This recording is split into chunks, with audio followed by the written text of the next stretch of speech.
सरकार बिहार के विधायकों और मंत्रियों के घर की जांच करवाएं, अपराधी वहीं छुपे मिलेंगे। यह कहना है आरजेडी के विधायक भाई वीरेंद्र का। नमस्कार, आप देख रहे हैं अमर उजाला, मैं आपके साथ कृष्ण वल्लभ नारायण। भाई वीरेंद्र ने बड़ी बात कह दी है। उन्होंने कहा कि बिहार में जिस तरह से घटनाएं हो रही हैं, और उन्होंने दरअसल इस प्रकरण में कहा कि लगातार जिस तरह से यह धमकी मिल रही है सिविल कोर्ट को उड़ाने की, ऐसे में जो यह सत्ता पक्ष के जो विधायक हैं, जो मंत्री हैं, यह उन्हीं लोगों का काम है, इस तरह की अफवाह उड़ाते हैं, इस तरह के काम करते हैं। और नहीं, वहीं दूसरी तरफ इन्होंने यह भी कहा कि सरकार जो है वह इन विधायकों, इन मंत्रियों के आवास की जांच कराए, अपराधी वहीं छिपे मिलेंगे। क्योंकि जो सरकार है, सरकार के जो विधायक हैं, जो मंत्री हैं, सत्ता पक्ष के जो सत्ता पक्ष से जो सरकार के जो मतलब कि जो विधायक हैं और जो मंत्री हैं, वह अपराध को संरक्षण देते हैं और उनके यहाँ जांच करानी जरूरी है। दरअसल बिहार में लगातार जो जिस तरह से लॉ एंड ऑर्डर फेल हो रहा है, उनका कहना था कि सत्ता पक्ष के जो लोग हैं, जो सत्ता पक्ष विधायक हैं, वही यह सब करवा रहे हैं। वहीं दूसरी तरफ उन्होंने यह भी कहा कि जो सरकार के जो पदाधिकारी हैं, वह जनता को भी गुमराह करते हैं और विधायकों को भी गुमराह करते हैं। ऐसे में उनकी भी जांच होनी चाहिए कि आखिर वो गुमराह क्यों। उन्होंने अपने क्षेत्र के कार्य का हवाला देते हुए कहा कि ये मेरे क्षेत्र में मुझे भी बहकाया गया और जनता को भी। जब हमने इस बात की जब शिकायत की तो फिर कहा गया कि नहीं, ठीक है, हम इसकी जांच करा लेंगे। तो निश्चित रूप से उन्होंने कहा कि सरकार जो है वह इसकी सघनता से जांच करे। वहीं दूसरी बात, सोशल मीडिया पर जिस तरह से मुख्यमंत्री नीतीश कुमार को लेकर बड़े अपशब्द कहे गए, जिंदा लाश कहा गया, तो ऐसे में उन्होंने कहा कि कहना क्या गलत है। मुख्यमंत्री दोनों सदन में जाके अगर वो माफ़ी मांग लेते हैं कि हाँ ठीक है, हमसे महिलाओं को लेकर जिस तरह की बातें हमने कही है, तो ऐसे में हम माफ़ी मांगना चाहते हैं, तो बात ख़त्म हो जाएगी। और इसी वजह से हम लोग लगातार विरोध कर रहे हैं। दरअसल मुख्यमंत्री नीतीश कुमार ने जिस तरह से विधान परिषद में राबड़ी देवी को लड़की कहा था, और इसी बात को लेकर तभी से लगातार विपक्ष यह कह रहा है कि मुख्यमंत्री नीतीश कुमार माफ़ी मांगे तभी सदन चलेगा, नहीं तो सदन नहीं चलने देंगे। तो इसी बात का लगातार विरोध हो रहा है। राबड़ी देवी भी विधान परिषद में विरोध कर रही हैं, विधानसभा में भी लगातार जो विपक्ष है वो विरोध कर रहा है। लेकिन बजट सत्र के दौरान, हालांकि उम्मीद थी कि बजट सत्र के दौरान कुछ पॉजिटिव काम हो पाएंगे, लेकिन विपक्ष लगातार इस बात पे अड़ा हुआ है कि नहीं, मुख्यमंत्री पहले माफ़ी मांगे, इसके बाद फिर सदन चल पाएगा।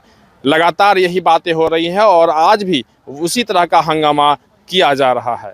मुख्यमंत्री नीतीश कुमार के बारे में जिस तरह से सोशल मीडिया पे लिखा गया है कि मुर्दा लाश जिंदा लाश, इस तरह क्या घोर आपत्तिजनक है और इसकी जितनी भी निंदा की जाए वह कम है।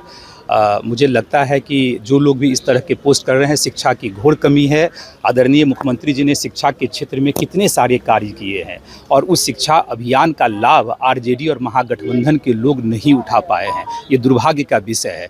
शिक्षा लेने की कोई उम्र सीमा नहीं होती है। मुझे लगता है अभी भी वक्त है कि महागठबंधन के साथी अभी भी शिक्षा जो है सो ग्रहण कर लें, शब्दों की मर्यादा को समझें। किसी भी सूबे के मुख्यमंत्री के लिए इस तरह का शब्द प्रयोग करें, मुझे लगता है यह कतई उचित नहीं है। आपके माध्यम से सरकार को भी आग्रह करता हूं कि ऐसे लोगों पर त्वरित कार्रवाई करने का काम करें। भाई वीरेंद्र ने भाई वीरेंद्र ने कहा कि भाजपा के लोग ही जो कोर्ट में ये करवा रहे हैं, कि धमकी करवा रहे हैं। अब इस तरह के घटनाएं में जितनी भी जो है सो जो इन्वेस्टिगेशन होता है उसमें किस पार्टी के लोग निकलते हैं? आप मीडिया के वरिष्ठ साथी हैं, आप सबको पता है। जितने भी इस तरह के केसेस होते हैं उसमें उन्हीं के लोग निकलते हैं। और सुशासन बाबू की सरकार है, सुशासन बाबू की सरकार में कोई जो है कोर्ट को उड़ाने का सोच भी नहीं सकता। और हमारे गृह मंत्री जी बहुत सक्षम है। उन्होंने ये भी कहा था कि ये जाति विशेष को देखकर ये सरकार हमलावर कोई जो इनकाउंटर, सबका साथ, सबका विकास, सबका न्याय, इसी सिद्धांत पे आदरणीय प्रधानमंत्री जी चलते हैं, इसी सिद्धांत पे आदरणीय मुख्यमंत्री जी चलते हैं। जो उपद्रवी तत्व के लोग होते हैं उसको कोई जाति धर्म मजहब से जोड़ने की आवश्यकता नहीं है। कोई भी जाति का, कोई भी धर्म को मानने वाला हो सकता है। जो लोग इस तरह के कार्य में इन्वॉल्व होते हैं, सरकार उस पर कार्रवाई करेगी, उसका जहां उचित स्थान होगा वहां भेजने का काम करेंगे। देखिए, उनके पास कोई मुद्दा नहीं है, विपक्ष के पास कोई मुद्दा नहीं है। अनर्गल बयानबाजी करना, अनर्गल प्रलाप करके सिस्टम में मीडिया के माध्यम से कैसे बने रहे, मात्र इसी बेस पर वो काम कर रहे हैं। राजनीति किसने दिखाई है, पूछ लीजिएगा भाजपा के विधायक से। नहीं तो उनको मालूम है तो आपको क्यों नहीं बता आप दिए? बता दीजिए। अरे उनको जवाब मालूम, दीजिए। सुनिए ना, उनको मालूम, उनको जब भाजपा की विधायक से पूछने की बात करते हैं तो उनको मालूम है तो क्यों नहीं आपको बता दिए? ये सब गलत सलत बात है। और मंत्री उनकी संरक्षण करते हैं और उनके संरक्षण में बिहार में क्राइम हो रहा है। मैंने माननीय मुख्यमंत्री से मांग करूंगा, सरकार से मांग करूंगा कि वैसे मंत्रियों का घर को खंगाला जाए जहां अपराधी छिपे रहते हैं और उनको वहां से मदद मिलती है। मुख्यमंत्री नीतीश कुमार को लेकर आप लोगों ने जो बातें कही है उसको लेकर काफी विवाद हो रहा है। कह रहे हैं कि जो जिंदा लाश है, इस तरह की बात। अरे सवाल है कि माननीय मुख्यमंत्री को दोनों सदनों में जाकर कहना चाहिए कि जो मैंने बोला है उसके लिए मैं माफी मांगना चाहता हूँ, काम खत्म हो जाएगा।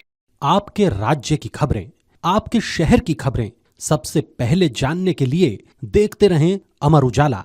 चैनल को सब्सक्राइब जरूर कर लें और पाएं हर अपडेट।